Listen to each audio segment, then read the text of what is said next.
जय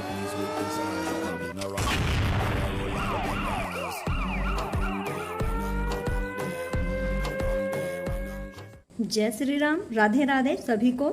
आप लोगों का एक बार फिर से मेरे चैनल पर स्वागत है। आशा करती हूँ आप सभी लोग अच्छे होंगे, स्वस्थ होंगे। तो आज का जो मैं टॉपिक लेकर आई हूँ वो बहुत ही खास है और बहुत ही ज़रूरी भी है।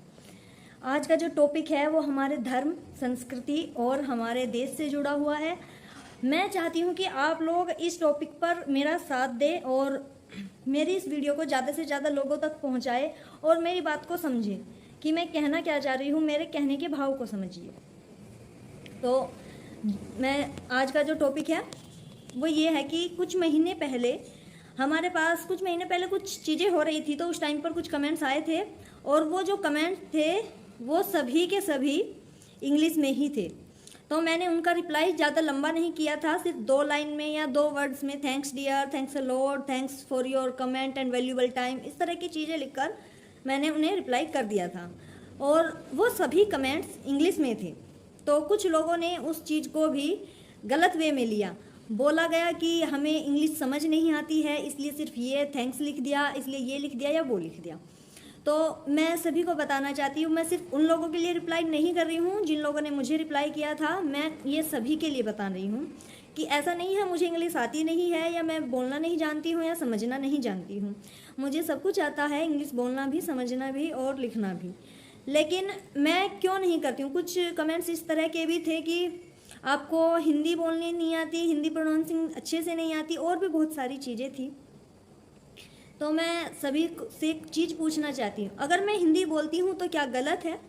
क्या इंग्लिश बोलना ही मेरे पढ़े लिखे होने की पहचान है? क्या इंग्लिश में आंसर करना ही ये मेरी पहचान कराएगा कि मुझे इंग्लिश बोलनी आती है या समझनी आती है? जितना लंबा कमेंट मुझे किया जाता है, अगर मैं उसका रिप्लाई उतने ही लंबे वे में करूँ तो क्या वो ही सही रहेगा? देखिए, मुझे नहीं पता कि आप लोग इस बारे में क्या सोचते हैं, लेकिन मेरी सोच थोड़ी अलग है। अलग इसलिए है, देखिए हम कहाँ पर रहते हैं? हम भारत में रहते हैं, हिंदुस्तान में रहते हैं। यहाँ की मातृभाषा हिंदी है। हर देश अपनी मातृभाषा नहीं छोड़ता है, लेकिन हमारे देश के कुछ लोग अपनी भाषा छोड़कर दूसरी भाषा मतलब इंग्लिश पर ज़्यादा जोर देते हैं और ये सोचते हैं कि इंग्लिश बोलना या लिखना या समझना उनके अच्छे होने की या उनके हाई स्टैंडर्ड होने की, है ना, जिसे बोलते हैं कि उच्च रहन सहन होने की पहचान है। लेकिन मेरा मानना ऐसा नहीं है। आप लोग खुद देखिए, हमारे देश के प्रधानमंत्री श्री नरेंद्र मोदी जब भी कहीं विदेश में भाषण देते हैं वो हमेशा हिंदी में ही भाषण देते हैं। क्यों? क्योंकि हम अपने देश को, अपने देश की पहचान को कैसे भूल सकते हैं? हम जब हिंदुस्तानी हैं, हमारी मातृभाषा हिंदी है, तो हमें हिंदी में ही बोलना अच्छा रहेगा हमारे लिए। और इंग्लिश बोलना मैं ये नहीं कह रही हूँ कि बुरा है, लेकिन अपनी पहचान क्यों खोना चाहते हो? अपनी जड़ों से क्यों हटना चाहते हो? अपनी संस्कृति को कभी छोड़ो मत। हमारी जो जड़ें हैं संस्कृति की, उन्हें छोड़ क्यों रहे हो? अगर मैंने हिंदी में रिप्लाई कर दिया तो क्या बुरा हो गया? मैंने आपकी बात का रिप्लाई किया ना, तो इसका मतलब आप लोग खुद भी सोचिए कि मैंने वो समझकर पढ़कर तभी तो रिप्लाई करा होगा। और अगर मैंने पूरा का पूरा नहीं रिप्लाई किया, सिर्फ आपको थैंक्स लिख दिया या वो थोड़ा सा लिख दिया, तो उसका मतलब आप ये समझ जाए कि मुझे समझ नहीं आया।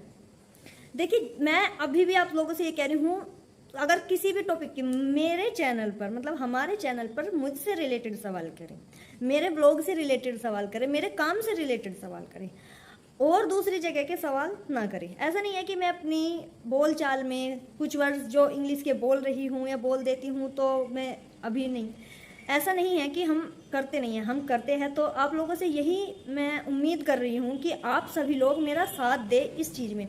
अभी आप लोग एक चीज़ और देख रहे होंगे कि एक फिल्म आई है आदि पुरुष, और आप YT पर कहीं भी देख लीजिए उसके कितने रिव्यू आ रहे हैं और सभी रिव्यू में उसे यही कहा जा रहा है कि बायकॉट आदि पुरुष। क्यों बायकॉट कर रहे हैं? क्योंकि उसने उस फिल्म में हमारी संस्कृति को, हमारी सभ्यता को, हमारे जो मर्यादाएं हैं, हमारे जो पुराण हैं, उन्हें गलत तरीके से दर्शाया गया है। तो वो चीज़ें नहीं होंगी ना, बर्दाश्त कौन करेगा? हमारा आज का भारत का युवा, हमारा यूथ जागरूक हो रहा है, ठीक है? कोई गलत चीज़ बर्दाश्त नहीं करेगा। अपने वेद शास्त्र पुराण पढ़ो, उनसे कुछ सीखो। अगर उन लोगों ने पुरानी रामायण को थोड़ा बहुत भी पढ़ा होता, अच्छे से समझा होता, ऐसा नहीं है कि देखा नहीं है, लेकिन उन्होंने इसे मॉडर्न कर दिया। अरे जब वो सतयुग था और सतयुग में जिस तरह वो लोग रहते थे तो वही तो है, उसमें जो डायलॉग्स है, उनके जो कॉस्ट्यूम हैं, उनका जो दिखाया गया है जहाँ पर वो बनी है, मतलब चलो वीएफएक्स, आप वीएफएक्स और अच्छे तरीके से दिखा सकते थे, लेकिन आपने सारा ही जितना भी शूट किया उस फिल्म में, सारा काला सब कुछ, उसमें ना दिन का पता चल रहा है ना रात का। लैंग्वेजेस इतनी गंदी और घटिया, और मतलब हर चीज़ इतने बुरे तरीके से दिखा दी गई है ना। माता सीता का कॉस्ट्यूम अलग तरीके से दिखा दिया गया, और जो रावण है, रावण प्रकांड पंडित था, है ना, और उसे इतने गलत तरीके से दर्शाया गया। हमारे यहाँ दशहरे पर, सब पूरे भारत में दशहरे पर रावण का पुतला जलाते हैं, है ना, लेकिन एक फिल्म में रावण को गलत तरीके से दर्शाने पर भी हमारे देश के यूथ ने आवाज़ उठाई है। क्यों? क्योंकि वो एक प्रकांड पंडित था इस तरह के, और हमारे यहाँ आप सभी को पता है इस तरह के बाल नहीं कटते थे। जब मुंडन होता है उसके बाद जो यहाँ पर छोड़ा जाता है, जिसे जटा बोलते हैं, उसे छोड़ देते हैं, और वो तो पंडित था तो उसके बाल हमारे यहाँ बड़े ही रहते थे सबके, ठीक है, और इस तरह बाल कट कर दिया। और जिस तरह की दाढ़ी थी, दाढ़ी नहीं रखी जाती थी, दाढ़ी ऋषि मुनि रखते थे, रावण दाढ़ी नहीं रखता था। और भी वेद पुराण है, कौन से वेद पुराण में आपको दाढ़ी मिल रही है, और अगर किसी में है भी तो उस तरह की नहीं होगी। तो जितने भी रिव्यू मैंने देखे, मुझे सभी से यही पता चला कि गलत चीज़ को कोई भी प्रमोट नहीं करे। तो मैं भी ये कह रही हूँ कि आप लोग भी समझिए, समझने की कोशिश कीजिए। हिंदी ही हमारी मातृभाषा है, उसे हम लोग ही आगे ले जा सकते हैं, हम भारतीय ही आगे ले जा सकते हैं। अगर हम लोग ही दूसरी भाषा का प्रचार प्रसार करेंगे तो हमारी भाषा के लिए कौन आवाज़ उठाएगा? हमारी भाषा के लिए, हमारी संस्कृति के लिए कौन आवाज़ उठाएगा? हमारे देश में कहते हैं ना, घर में लड़ाई झगड़ा खूब हो, लेकिन बाहर वालों को उसमें घुसने का मौका मत दीजिए। यही तो लोग कर रहे हैं आज भारत में, कि अपनी आपस की लड़ाई में, अपनी आपस की बात में हम दूसरों को मौका दे देते हैं। इसी वजह से अंग्रेज हम पर 200 साल राज करके गए हैं, क्योंकि हम अपनी संस्कृति, अपनी सभ्यता, अपनी जो हमारी मर्यादाएं हैं, हमारी जड़ें हैं, हमारे मूल चीज़ें हैं, उन्हें भूलकर हम दूसरी तरफ आकर्षित हो जाते हैं। तो वो नहीं है। और जिन लोगों को ये अभी भी लग रहा है कि मैं इंग्लिश नहीं बोल सकती हूँ, तो सही बात ये है कि मुझे हिंदी में बोलना ज़्यादा सुविधाजनक लगता है, मुझे अच्छा लगता है हिंदी बोलना। और आप खुद सोच लीजिए कि क्या नहीं, हम जब आगे पढ़ते जाते हैं या बढ़ते हैं, हमारी एजुकेशन होती है तो उसमें इंग्लिश ज़्यादा आ जाती है, तो क्या हम उसे समझते नहीं है, पढ़ते नहीं है, लिखते नहीं है? सब होता है ना। लेकिन मैं एक भारतीय हूँ और मुझे गर्व है कि मैं भारतीय हूँ, और मुझे गर्व है कि मैं एक हिंदू हूँ, और मुझे गर्व है कि मैं एक सनातनी हिंदू हूँ। मुझे इस बात पर बेहद गर्व है, और एक मैं भारतीय ब्लॉगर हूँ, मुझे इस बात पर बहुत गर्व है। और मैं अपने सभी ब्लॉग्स हिंदी में ही रखना चाहूँगी, हिंदी में ही बोलना चाहूँ।